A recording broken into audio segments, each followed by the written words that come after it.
How's it going, Mets and overall baseball fans? Thank you guys so much for chiming in for the latest episode of Bleav in Queens. Now, episode 24. Myself, Wardy. You guys know me on YouTube at WardyNYM. We got Anthony Recker, former New York Met, now MLB Network analyst, and no Joe Serralo today. Joe decided to take the day off. How sweet of him. He said, he had to deal with his, dinner with his cousin, uncle, whatever it was. I mean, excuses, they come in a variety of ways, Rec, but we're still out here grinding on this late. What day is it now? Sunday night? There we go. It is Sunday night. It is Sunday night. My Niners are playing right now. It's halftime. They're barely holding on. I don't know. They don't look good, but we'll see what happens. How's Jimmy G doing so far? Okay. I mean, he gets the ball out quick, great. Hits a guy in the chest, great. Sometimes, I don't know. I was all in on Trey Lance. It was going to take time for him to develop, but look, this team can go to the playoffs with Jimmy G, but they're not going to win it all, unfortunately.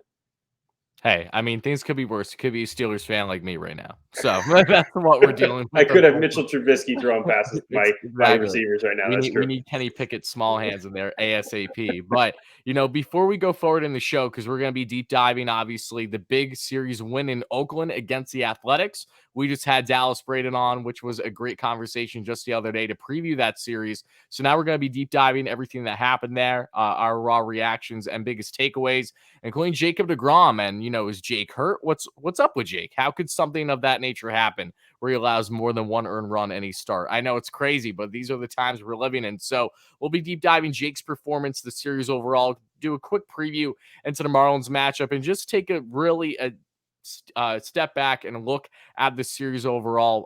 Season rather, between the Mets and the Braves as they're getting closer and closer to their pivotal matchup in Hotlanta. But before we do, guys, I need to make sure to let you guys all know that today's show is brought to you, of course, by BetOnline. And BetOnline is the fastest and easiest way to wager on all your favorite sports, contests, and events with first-to-market odds and lines. Find reviews and news for every league, including Major League Baseball, NFL, NBA, NHL, combat sports, esports, and even golf. BetOnline continues to be the top online resource for all your sports information, from live in-game betting, props, and futures. So make sure to head to BetOnline today or use your mobile device to join today and make your first sports bet. Use promo code Bleav50, receive your 50% welcome bonus on your first deposit. BetOnline, where the game begins. And now, Rec, let's let the show begin. So we just saw the Mets go out in Oakland, and it was a high-scoring series. I got to say, Game 2, I did not expect to be high-scoring, not in the Mets' favor, but in Oakland's favor. So let's just get the elephant out of the room, shall we? I know that this was a nice series win for the New York Mets, and even though that they didn't gain too much ground on the Atlanta Braves as they split their series in 4 games, and it was a really interesting one there in Philly against those Phillies. The Bad Fundy shirts, make sure to check it out, guys, shop.bleav.com.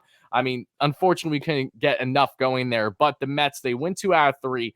But let's start with, again, that anomaly, which was Jacob deGrom's start. So let me hear your raw reaction. Should we, as Mets fans, be at all concerned with Jacob deGrom now, giving up 5 earned runs and 4 earned runs in the first inning? He hasn't allowed this many runs, more than 3 in 40 consecutive starts. I know we're spoiled as fans, but to see this kind of turn on its head a little bit, no one expected this. So, Rec, just break it down for me. Yeah, for me, this was an interesting one. You had a really young A's lineup, one that has had success at times this year, but has overall struggled to put runs on the board. The one thing that they do well, though, they can hit the fastball.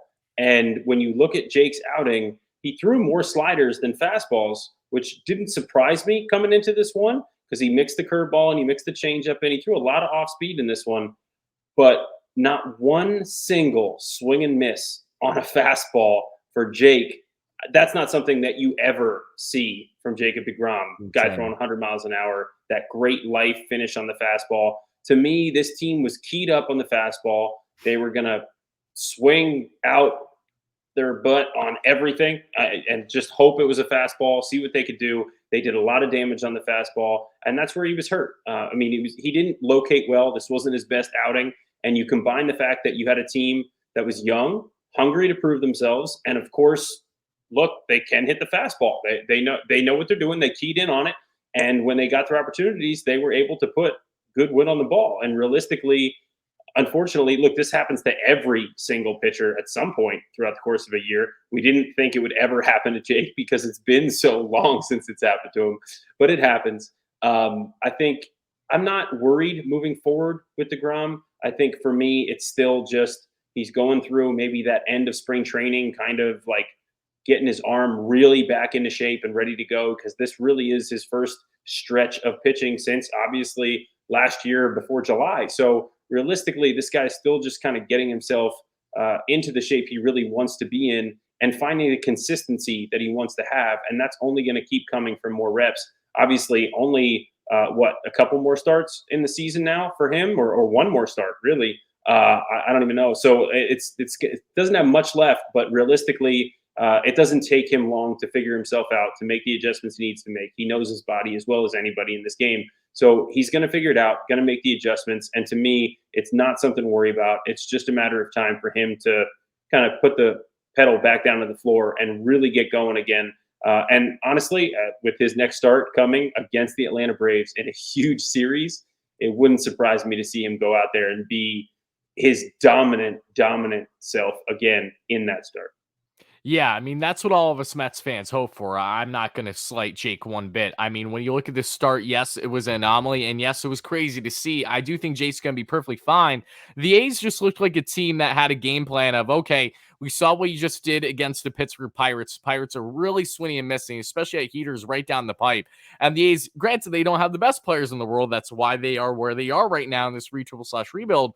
But I mean, yes, of course, guys can hit a fastball. So I love the fact that you made it known right away how there were no swing and misses, and that held true. If you're watching the game, you saw that Jake didn't have the sharpest slider either, and he just looked like a guy that right from the jump was never comfortable. We saw that little mishap with McNeil as well from the defensive side of things. So a lot of things weren't going right for Jake early. He wasn't happy with Angel Hernandez, and I do give a lot of credit to Jake here. He said after that first inning where he had that gripe with Angel, who of course was umpiring, he went and checked his pitches and realized that they were low, that they were in fact balls, they weren't strikes. So he actually went out and apologized.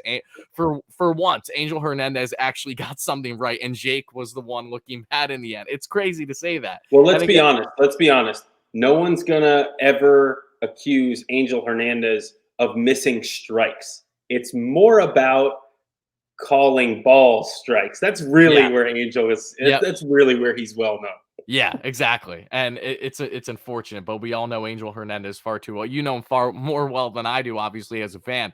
But yeah, going back to Jake's start here, he just wasn't locating from the jump. And it's funny, Jake, I Bleav, only has 6 starts in the out west and against AL teams, and he has a ERA of 6.5.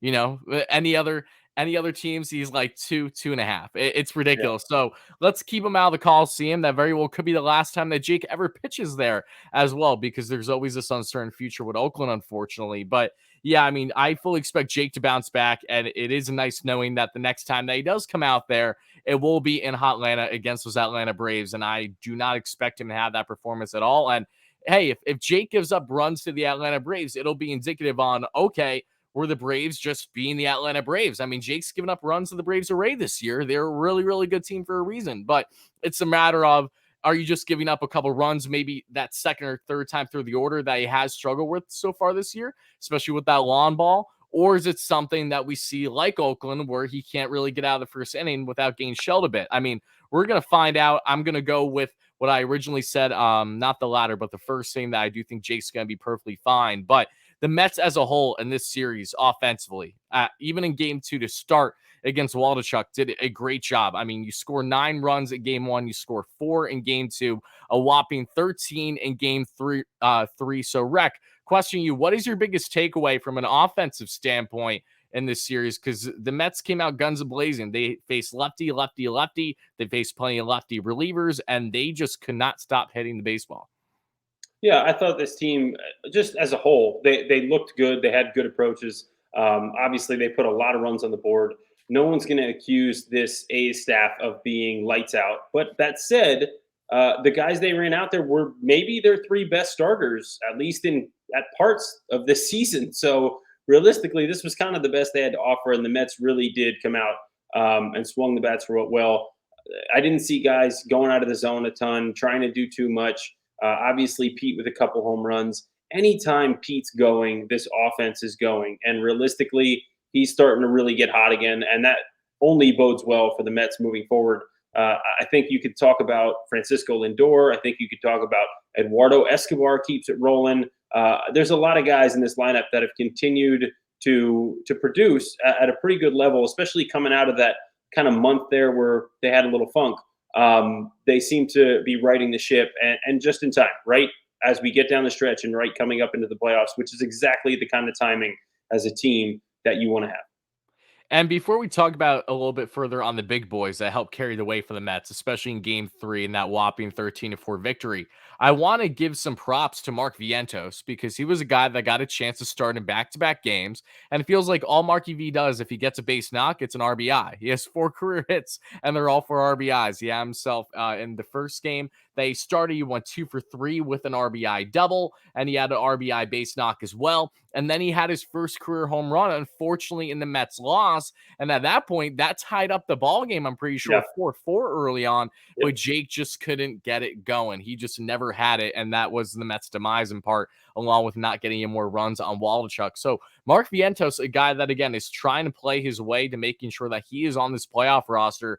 If he can continue this production again, and it is encouraging to know that he hit against Waldichuk, a guy that he has seen plenty in the minors, but also when he faced Cole Irvin, he did a really good job as well. Cole Irvin has had a very solid year for the most part for the Oakland A's. So if he can keep this up against lefties, and you look at the continued underwhelming play, unfortunately, I say this with Darren Ruff, this could be a guy that very well doesn't just land on the playoff roster, but again, continues to balance things in that platoon role at DH, facing versus lefties or getting those occasional at bats versus righties. Because again, the Mets, their biggest gripe for the majority of this year from an offensive standpoint has been that gaping hole in that 5 spot that is usually the DH. They've gotten consistency right from the jump at the trade deadline. Then it fell apart for really a month straight. Now it's starting to pick up quite a bit, and Mark Vientos is a factor in that. So hopefully that continues on his front. I'm really, really happy to see the production that he's brought.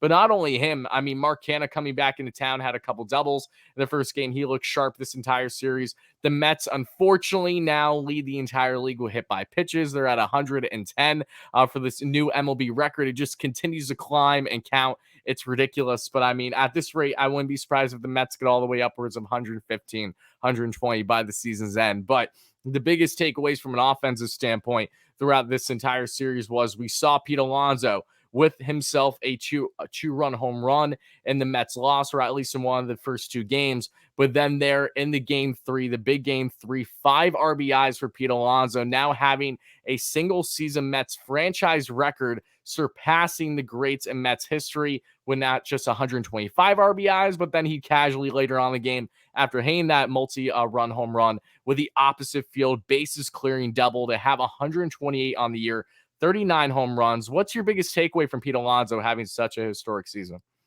Before I get into that, I do want to touch on, because you talked about Mark Vientos and the home run. We've seen power from this kid in the minor leagues, and Yeah, obviously to come up absolutely. and do it against a left-hander here, early in his career, I think that does bode really well for him as far as the playoff roster, and not just making the roster, but really having an opportunity to make an impact, because they've been looking for more right-handed bats to, come in and supply some power. Just more bats to supply power. Period. Outside of Frankie and Pete, it's been really tough for this team to hit homers. Obviously, Escobar has been hot of late. He's been hitting them in bunches, but they don't have a lot of guys that hit home runs. And I know it's great to hit singles and to think you're going to string together base hits and you're going to score a lot of runs that way. It doesn't always happen that way in the playoffs. And when you've got the National League with guys like Max Fried, and you go to the Cardinals and you've got Jose Quintana and Jordan Montgomery, and you've got with the Dodgers, you get Tyler Anderson and Julio Urias, you're going to see lefties in the playoffs.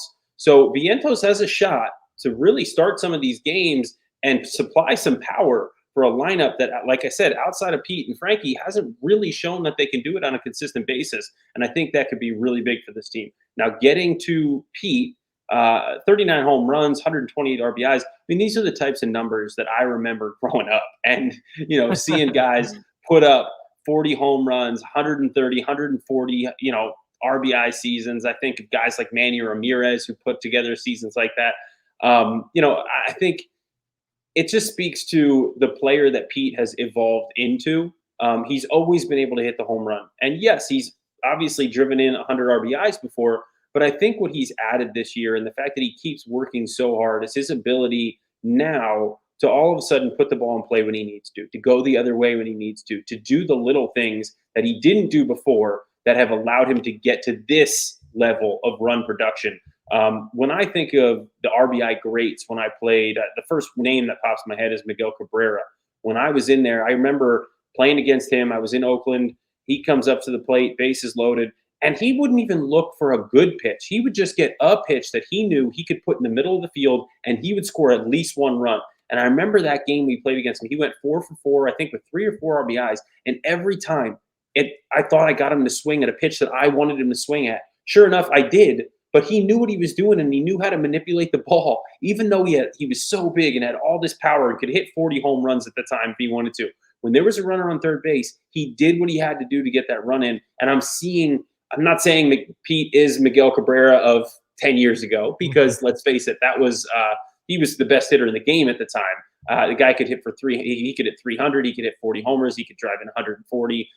It was incredible. But I see the steps that Pete has taken, and it's really, really impressive. And it's led to a much more well-rounded Pete Alonso, who the Mets, like I said, to their fault, are going to count on too much. But that said, if he's hot, ride him. Yeah, and that's exactly why I feel like for the majority of the show over the past month and a half, I've emphasized why it's been so important to get him going, because the offense 100% rides through Pete Alonso. Yeah. Now he's red hot. Now he's getting in a groove.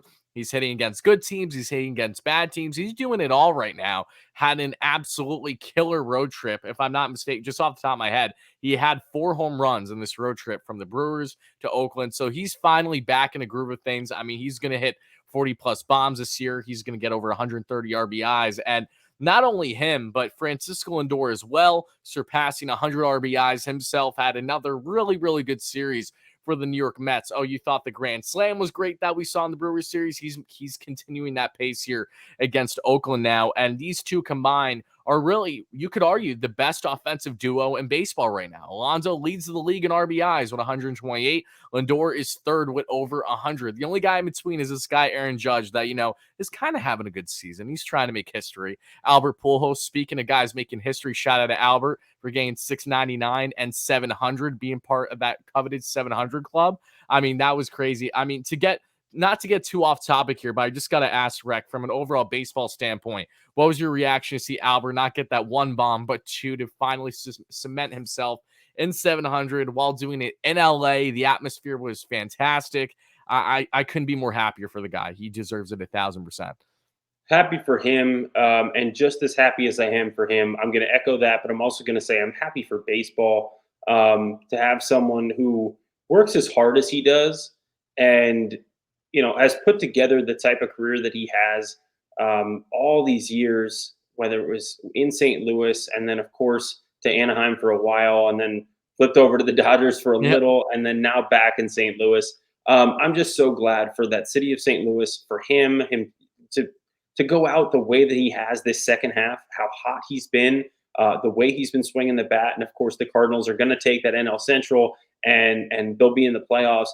I'm really, really happy for him. His teammates, guys like Wayno and Yachty, and they get to be a part of this again. They're all back together again. They kind of got the band back together, and they're doing it. They're being successful. Really cool thing to see. And again, just really happy for baseball and the fans. Whether they're out there in LA, whoever caught that ball, good for you, or Albert, or it's just really, really, really cool story, and excited that he got to 700. Now I'm just banking on Aaron Judge getting to 61, 62. Because again, it's just good for baseball. You could say he's a Yankee. Yeah, we hate the Yankees. I know, but I still want to see it because it's just good for baseball, and anything good for the game, I'm all for. And these milestones are bringing every single fan imaginable in. I mean, the Yanks game Mm-hmm. right now, I've seen buddies there, looked sold out. and you have the big rain delay. I don't know what the current status of that game is, or if it got postponed or what at the time of recording this. But I mean, just that is one example of many. I mean, for Albert, it would have been sick if he hit those in St. Louis, but I mean, it felt like that was a St. Louis crowd because Dodgers and Cardinals fans were in unison. Ultra, you even Yeah. had Dave Roberts pan to him. He screamed for a second. He was pumped. Then I think he went back to reality of being a manager for the Dodgers, and he's like, "Oh, he's not our team anymore. Damn it." Okay, all right, let's get back to the ball game. But speaking of home runs, let's talk again about the guy that did hit a grand slam in this specific series for the Mets, and Eduardo Escobar. I mean, we've raved about this guy so much since he came off the IL for the Mets, or just around a month ago now. He's batting around 340 here in the month of September. You know, Rec, we talked not long ago, 2 episodes ago, on comparing the 2015 team to the 2022 team. And one Yep. great that you've said that you've had with this current Mets lineup, and again, you're not wrong for saying this, is the lack of really depth in the lineup when it comes to the home run ball. But seeing more production, especially from a guy like Eddie, should he stay hot? I mean, he gives me really honest vibes as someone that could be an unsung hero for the Mets come playoff time if he continues to ride this hot wave down the stretch, because we've only got not even 10 games left on the season, or right around there. So what's been your biggest takeaway about Eddie staying consistent for a month straight, and what do you like about his chances of really making an impact in playoff time? Yeah, I love it because to me, one of the things that it takes in the playoffs is kind of that experience. Look, some young guys come in there and they're able to do it right away, and that's great. But we saw with a team like the Braves last year, they brought in a bunch of outfielders that nobody really was going after at the trade deadline. They brought them in, and guess what? Every single one of those guys had experience. Every single one of them had experienced success at the big league level. The Braves brought them in, and they got all of them hot at the same time, Yep. and they rode it to a World Series title. Now, obviously, Escobar has been a part of this Mets team all year, but the thing is, he hadn't been hot all year until now. He had like a kind of a mini run there. I think it was at the beginning of June or maybe the end of May. I don't remember what it was, but he swung the bat okay then, but of course went on the IL and then came back off, and he has been smoking since. But the thing is, he has past experience of carrying teams on his back. He has past experience of getting hot and really holding it for months at a time. I can remember him with the Diamondbacks. I mean, he could go on a tear with that team and really help carry them for a while. So this isn't something that should surprise you as a Mets fan. This isn't something that should surprise you as someone who has seen him play before, because it's in there. The fact that he's doing it right now and doing it towards the end of the year and close to the playoffs really makes you feel like this is the type of player who could certainly have a big impact on this team, especially because they do lack that home run power. But it is going to be nice to see if they add a couple more of those kinds of bats. If it's Vientos from the right side, if it's Eddie from right or left side, obviously you got Frankie and Pete. They're getting Marte back soon, hopefully. So that's a big one. He's not supplying a ton of power, but he's got pop in the bat. So this lineup will start to lengthen out again if these guys can keep it going and Vientos can get in there. If Vogelback can, show what he's shown in spurts at times this year with the Mets, they can be dangerous. It's just going to be a matter of whether or not they can actually do it come playoff time. Absolutely. And, as we think about playoffs, before we wrap things up on this series, I want to talk about a guy that, from a pitching standpoint, is really going to be interesting. The Mets number 3 and Chris Bassitt, because he came out in game 1 of this series back in Oakland. I was excited to see how both him and Canna would have loved to see Marte as well, because even though he wasn't there long last year, I remember like it was yesterday. And I remember this stat because of Dallas, no less, talking on his podcast last year. Marte was like 21 for 21 in stolen bags after he got traded to the Oakland A's at the Mhm. deadline last year. But the point I'm trying to make is Canna, we saw him have a very strong series.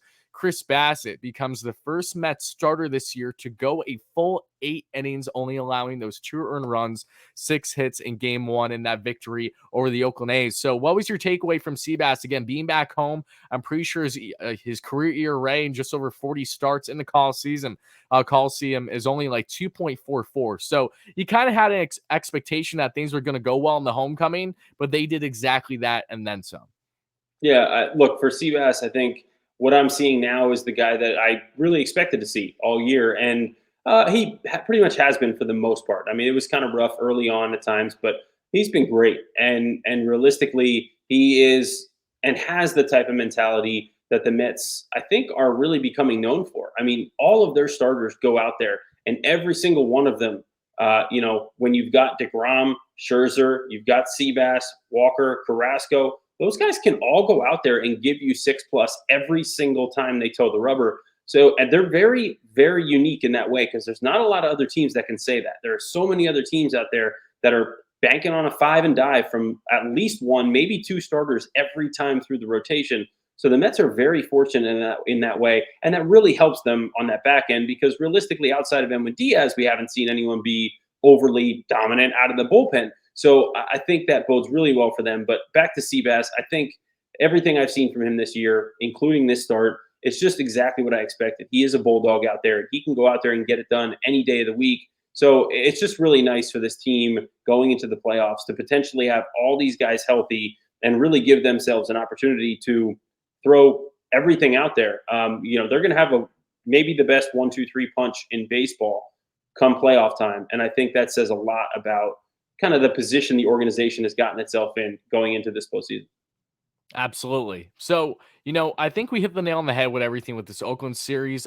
As awesome as it was to see the Mets score like 26 runs, with the amount of games that are left, there's only one series that sticks out like a sore thumb, and we know what that is. Mm-hmm. But Mm-hmm. before we get there, let's get into this Miami quick preview. It's a little odd 2-game set. I think that was just because of the fact that the season did not start on time, so they had to throw some games in there. And thankfully for the Mets, as we look at this matchup between Miami and the Mets starting this Tuesday at the time of recording this, and it's going to be home for the Mets. They're facing two pitchers that they did really, really well against last time they matched up. In game one, you got Pablo Lopez, 9-10 on the year with a 3.88 ERA versus Cookie Carrasco. Cookie looking to have a bounce back outing, 15-6 with a 3.79 ERA. And then in game two, the final game of the series, the final matchup between these two clubs this year, Jesus Luzardo, the young southpaw, 3-7 with a 3.57 ERA. And Taijuan Walker, tie again, trying to get those consistency level going of 12-5 with a 3.53 ERA. Even though I will give credit, Ty did not have a bad outing last time he had his start. Unfortunately, the Mets just didn't have enough going around him. But yeah, when you look at this series, especially, in game one, the Mets have owned Pablo Lopez all year long. Joe emphasized that in our previous time we discussed previewing a Marlins series, and that would hold true because the Mets just absolutely they scored 8 earned runs last time they faced this guy. Mark Canha hit his first career grand slam that was charged on Pablo Lopez after they brought in a reliever still because they were still his runners on. So you look at that matchup in game one and then game two of Jesus Luzardo, who the Mets did really well against hitting too. The only guy that the Mets had trouble with last time they matched up was Edward Cabrera in that first game of a loss of that 3-game set in Miami. So when you look at this matchup for the Mets, is there anything that really specific that stands out to you, or is it as simple as get the job done every single game is so important? Yeah, I think get the job done would be one way to put it. But I will say this Miami team, for whatever reason, I always am nervous about facing them. Right? I know that I felt the exact the same way.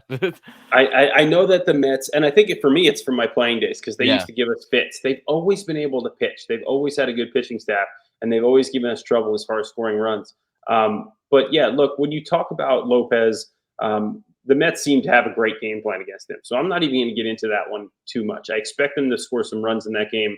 But I do look at this Luzardo matchup.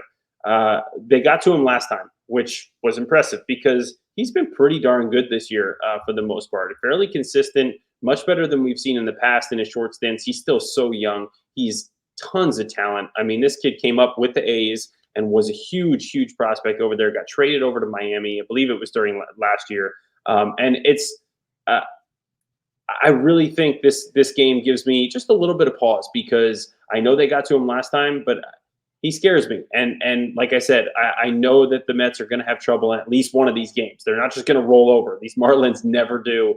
Don Mattingly, of course, announced, I think it was earlier today, Yes. which obviously you'll be seeing this episode tomorrow, that he will be stepping down at the end of the year.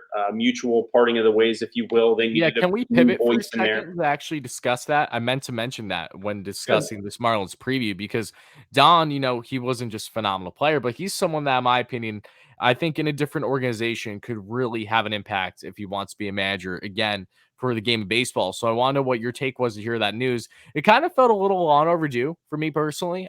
This felt inevitable at some point.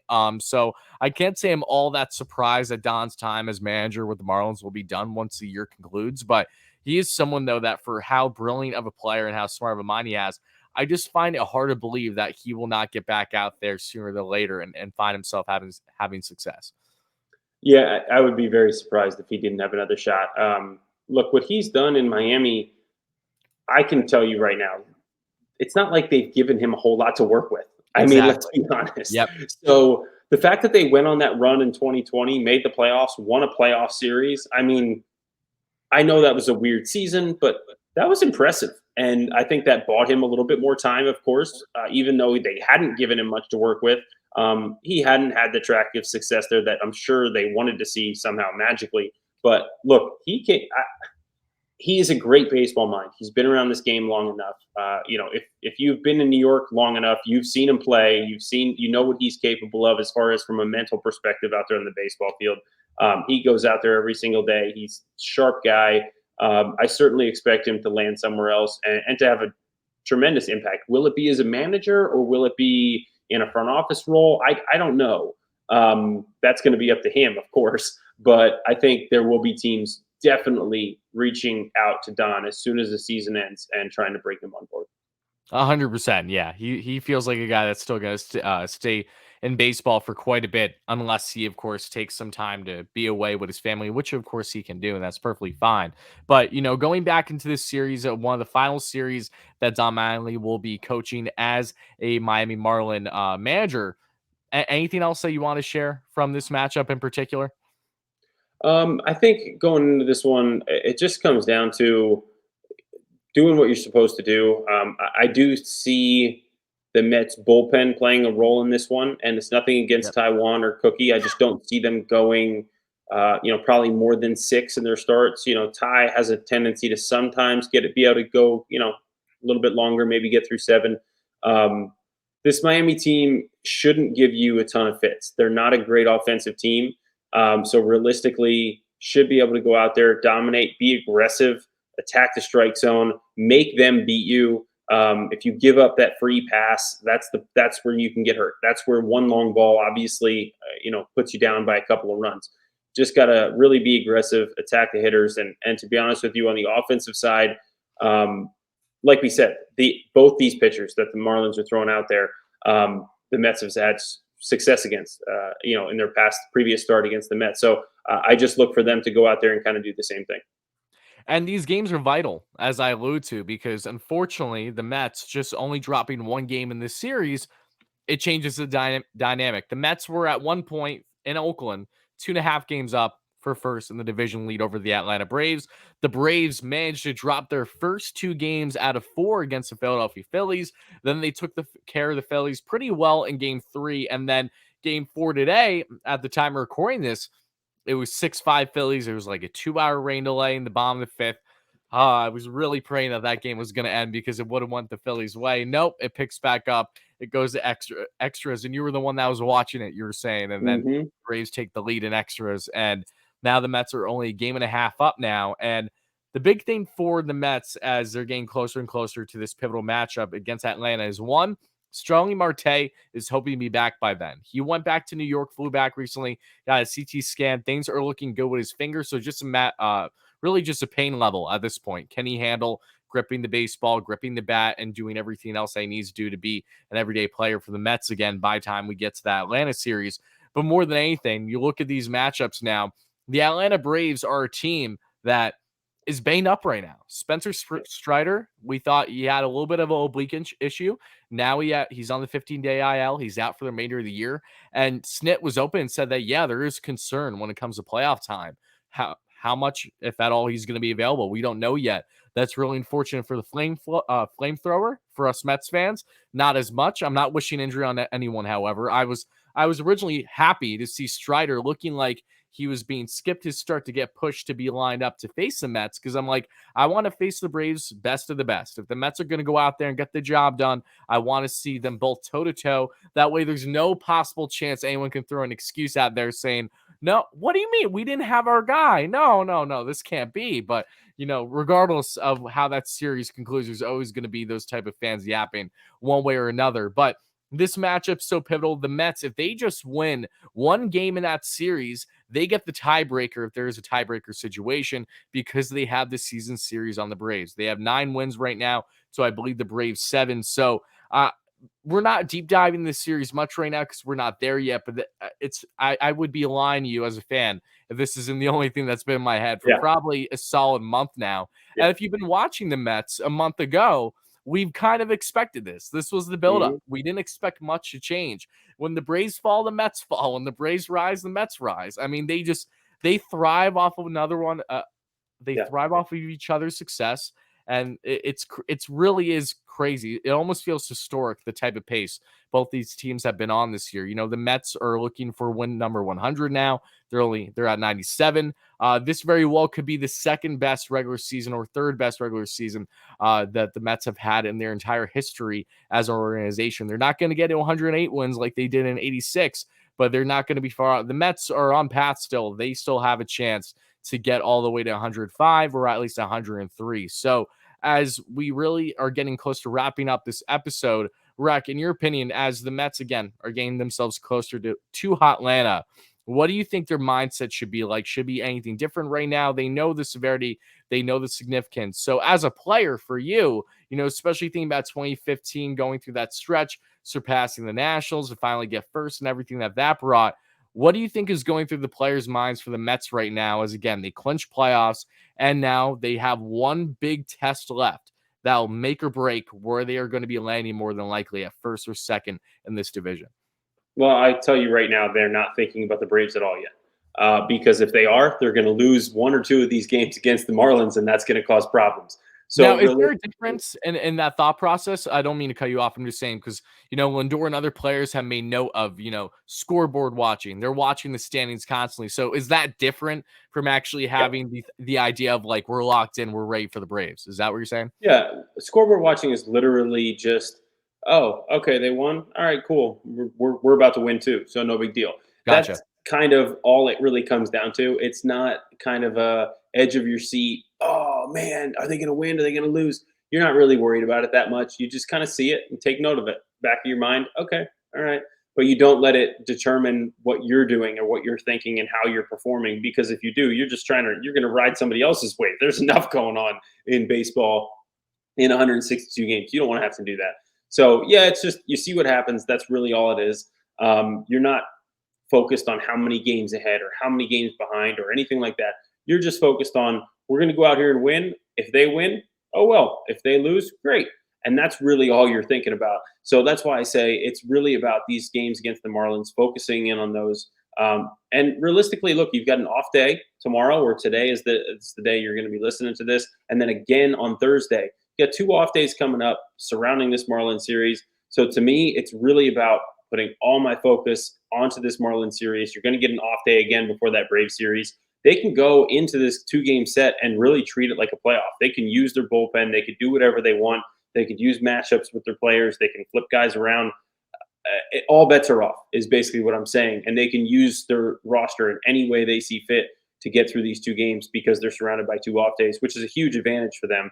The Braves play today as of listening to this, essentially. So they're going to be coming right off their 4-game set with the Phillies right into a 3-game set. And then they do have an off day before the Mets series, just like the Mets.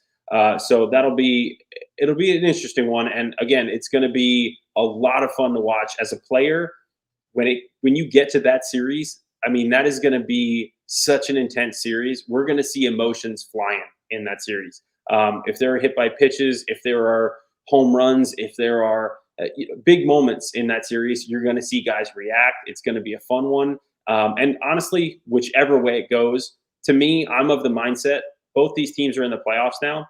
That's all that really matters. And once you get to that point, all bets are off, and that's a totally different animal. So to me, this series is just going to be fun, and either way it goes, like I said, I'm just gonna enjoy watching it as a baseball fan. And looking at that series, it really feels like, again, as you said already, they're both playoff teams. So yes, there is significance of being in first, But it feels like outside of the playoff format and having that, that bye week, it feels like there's a little bit of bragging rights going on. Would you agree or disagree with that? No, I agree. I mean, and most of that's from a fan perspective. Out on the field, you're not worried about that kind of thing. It doesn't matter come postseason whether you beat a team in the regular season or not. I think the year we went to the World Series in 15, I want to say we struggled with the Cubs in the regular season, Yes. swept them right out of the Yeah. out of the postseason. I mean, Yep. it wasn't even close. So it doesn't matter. The regular season bears no meaning whatsoever on the postseason, other than getting in and seeding. That's it, and you're not worried about anything else as a player. You're just worried about getting in. So the bragging rights as fans, absolutely, that's huge. But as a player, no, you're not. You're not worried about the bragging rights. You want to win, but you're not worried about bragging rights. Gotcha. Gotcha. Okay. Well, you know what? I think this was a great episode and a great time to cut things off. I don't want to get too ahead of myself with Atlanta. Yeah, I think I focus on think the I Marlins. I need to Marlins. focus on the Marlins Marlins. just like the Mets need to because, you saw the Mets, how they got swept against the Cubs and had their ups and downs in that stretch. They need to make sure that they don't overlook things to their Yep. opponent, right? Because if Yep. they do that and say, God forbid, they either even just splitting the series almost feels inexcusable just with how much is on the line. The Braves are playing. I Bleav the Nationals are their next series starting Monday at the time where you guys watching and listening to this one. So every game counts. We're Mhm. down to the wire here. You have to make sure you approach every single game, every single inning as if it's playoff mode because it needs to be playoff mode, knowing the significance of what's going to have. You just dropping that Marlins series, say they lose 2 straight, can very well dictate who won this division before you even really go out there and show your best effort 100%. against Atlanta. So it's going to be exciting. I'm really pumped up for the Marlins and then Atlanta to wrap up the year at home against the Nationals. But guys, that's going to do it for the episode 24. I Bleav in Queens. Thank you guys so much for watching and listening. If you're here on YouTube, make sure to let us know in the comments below what is your biggest takeaway from today's episode and how excited have you been with how the Mets have performed this year and what is your biggest takeaway again from today's show. Make sure to smash that like and subscribe button. Greatly appreciate. Also, make sure to check out the merchandise at shop.bleav.com. We just don't have the Get Wrecked shirts. We don't just have the Schmuck shirts. We also have, the Bad Fundy shirt mocking on the Phillies a little bit. We have Warm Up We can talk Jansen. about that with their loss today. Exactly. We need Warm Up Jansen. Hopefully, he Ooh. can blow one sooner than later because that hasn't worked in effect yet. We got the Stanky shirt. I don't know if that's what halted Judge to get 61 yet. By the time I say this, watch he hit it after like a 2-hour long rain delay. They're in a rain delay right now, so it could Exactly. happen. Yep. He's going to hit it when it's like empty, back to like Mhm. 2020, late night tonight. But no less, make sure to check out the merch. More stuff is coming as always, guys. Thank you all so much. From me, Tyler Ward at WardyNYM on Twitter and here on YouTube. And that's Anthony Recker. And there's an underscore in there, right, Rec, for your Twitter handle? Underscore. There Anthony you go. underscore Recker. There you go. Make sure to check him out, Recker. You're going to be on MLB Network this next week? Yes, I'll be on tomorrow and Tuesday on Off Base, and then MLB Tonight on Friday night. Ooh, there you go. All right, guys, make sure you're chiming in if you haven't already. Thank you so much for watching and listening, and we'll see you guys all after the Marlins series. Peace out.